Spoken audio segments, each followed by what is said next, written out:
Principalmente quando é ser bom para quem lhe aborrece. Como é difícil.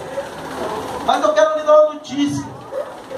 Ouve que há uma pessoa muito boa. Muito boa.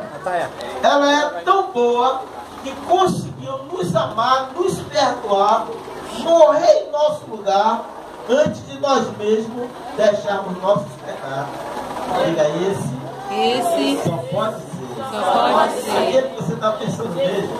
É verdade. Jesus. Glória a Deus. Aleluia. Glória a Jesus. Só Jesus para nos amar, ainda quando estávamos no pecado. É verdade, Senhor. Só Jesus, Deus, para nos amar, quando ainda preferia um álcool, alguns cigarros, outros drogas, outros prostituição, outros mentira, outros religiosidade.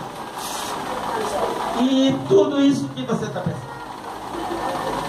E só a pessoa de Jesus para conseguir nos amar a um ponto de dar a sua vida por mim e por você. Glória a Deus. Estava ali alegre, sorridente, com um mover, com um louvor, com uma coreografia, com a peça. Essa peça realmente mostrou a sua realidade de Cristo, realidade de alguns que ainda não têm Cristo, e a segundo ponto, a realidade de quem já tem Cristo. Verdade.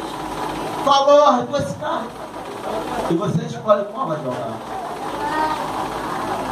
Eita, A alegria e o desejo de Deus que Ele colocou em seu coração para que você estivesse aqui, Ele que colocou.